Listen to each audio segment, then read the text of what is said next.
90 seconds is 90 seconds. We bunker up there at the station, or we're delaying our response to getting to that incident by 90 seconds, or we immediately jump in the truck, get to the incident, see what we need to see. As soon as we get out, we bunker up. And our goal is to basically prove that our operational time period is essentially going to be the same. Enchanted Sky Media.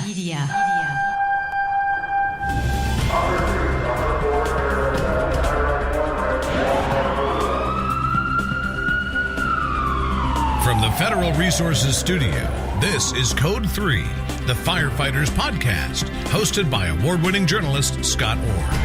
Code 3 features interviews with leading members of the fire service, discussing firefighting strategy, tactics, and other topics you need to know more about. Now, here's Scott. That's right, and I will not let Parkinson stop me. Thank you for joining me again here on Code 3. This is the show for and about firefighters. We're informing and entertaining members of the fire service just like you from coast to coast. The Bernalillo County Fire Department in New Mexico is trying a new idea to cut down on job-related cancer cases. Over time, the department is adding apparatus with compartments to store turnout gear. Firefighters won't generally wear their turnouts in the rig on the way to or from a fire. It's called the Clean Cab Policy, and spokesman Lieutenant David Lujan says it was a group decision. With this committee that was developed amongst labor and management, we started to evaluate again, hey, what can we continue to do to keep our firefighters safe? The committee, with the chiefs, decided that we want to go ahead and move forward with this new Clean Cab concept design. And the objective behind that is we want to try to eliminate bringing any of these carcinogens or these contaminants that have been on our gear for whatever period of time back into the cab where our firefighters are sitting there and potentially breathing that in and just being exposed to it. Here's how it works. If you do have a clean set of gear that hasn't been exposed and doesn't have any contaminants, well, okay, we're okay with you bunkering up there at the station and jump up in the truck and head out. But let's say you haven't had an opportunity to get that gear cleaned yet. Our goal is for you to get into the truck immediately, respond to that incident, and then when you get on the incident, if it requires you to wear your PPE, you're going to bunk out there. So what we try to say is our crews are used to, they got 90 seconds to get their gear on and either get on the truck or go to work.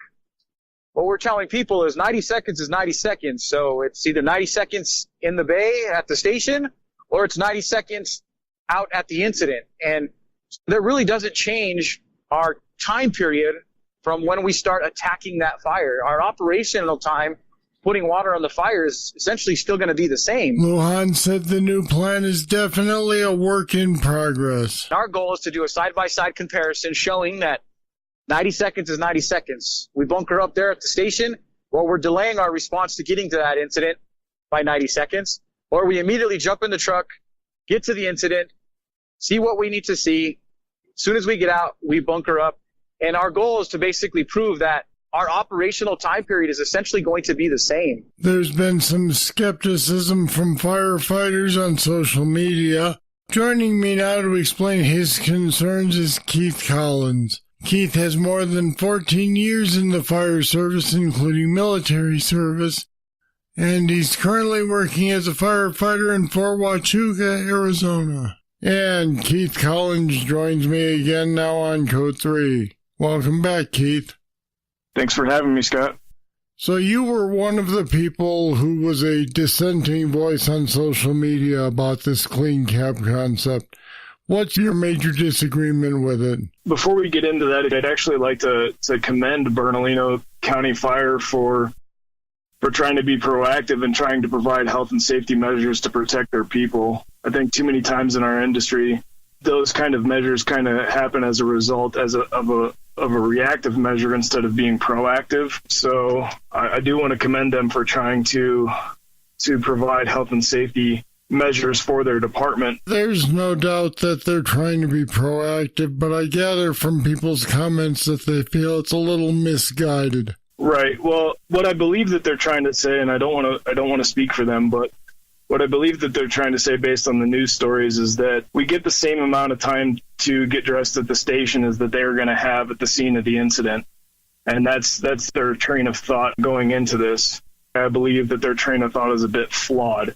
When those firefighters arrive to the fire emergency, what happens when they get there and there's somebody screaming, there's somebody hanging out a window with smoke and flames? You know, the team just got on scene, and now they're witnessing somebody facing death while they're trying to get dressed and gather equipment. I think in that type of situation, it's very likely that shortcuts are going to be taken. And I think if they don't think that that's going to happen, I think they're fooling themselves. I think it's a PR nightmare waiting to happen. Well, Lieutenant Lujan said they've thought about that and they'll see what happens. And yes, you know, we do potentially get into those situations, you know, psychologically, where our crews they've been doing it this way for so long. And is it going to be perfect out the get-go? Absolutely not. You know, we understand that. But what we're really trying to push here is that, you know, we're there to help people in their emergencies, and that's what we signed up for, and that's what we're going to continue to do. And as a professional of the fire department, you know, those are our objectives. But we also still have to look out for the long-term objectives of each firefighter. And again, the only piece of equipment in a fire department that is designed to last, or should be designed to last, over 25 years is the personnel involved. There was a Twitter user who said essentially the same thing. He said, look for more injuries because there is no firefighter who's going to stand there and get totally dressed while someone's life is in danger. Yeah, I mean, that's absolutely possible. How does this look to people when they arrive and they can't immediately go to work? You know, I think that their PIO is actually doing a good job of trying to get ahead of that. I mean, I saw the news story, and, you know, they're trying to explain to their public that we are going to be getting prepared at the scene. So they're giving them a heads up that they're changing their methodology, essentially. From that standpoint, I think that they're doing okay, but I don't think that in a panicked state that people are going to react very well. I'll be back with more right after this. Federal Resources is a mission-critical solutions provider with only one goal: to empower and prepare the first responder for any threat, at home or abroad, that they are called on to respond to. Your mission is to protect and defend.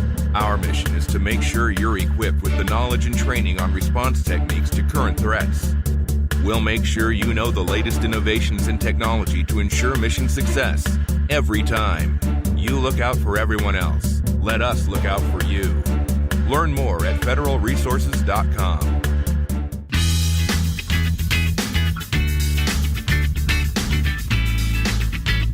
Now, in your post, you actually had some suggestions, though they were quick and easy, as to what you would do with the turnout gear to keep it from being a hazard in the first place. Can you describe some of that? Yeah, well, so with all the research that's kind of come from the hazards of the gases and smoke that are products of combustion, what I think that we need to do, and what the industry is starting to gear towards, is treating structural fire similar to a hazmat call, where we need to do decontamination in a post-fire incident. So firefighters can do either wet decon, or for my friends and family in the bitter cold right now back in the Midwest, they can do dry decon. So for wet decon, what we've done is we've set up a reducer with a 1-inch wildland hose and nozzle.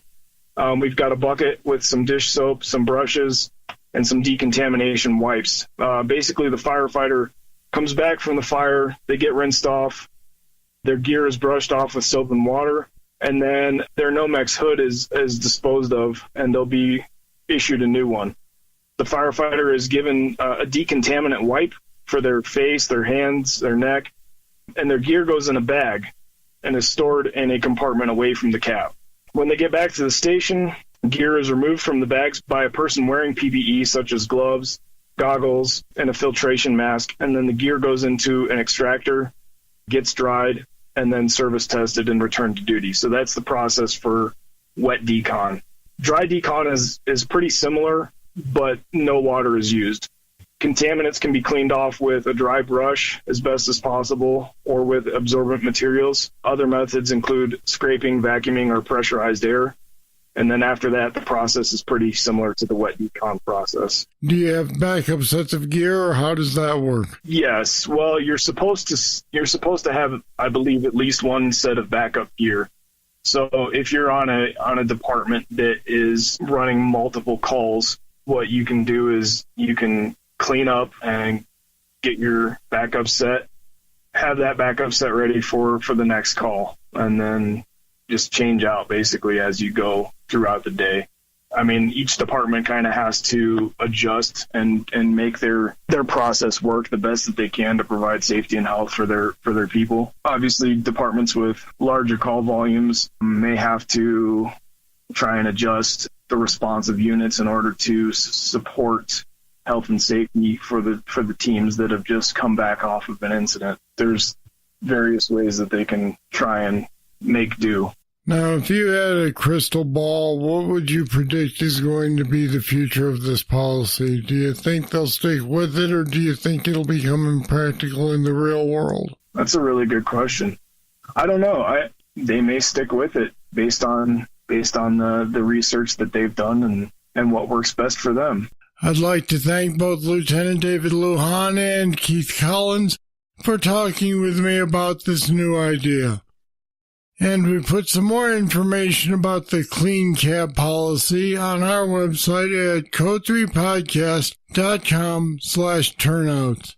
Check it out. Now, here comes your trivia question. True or false?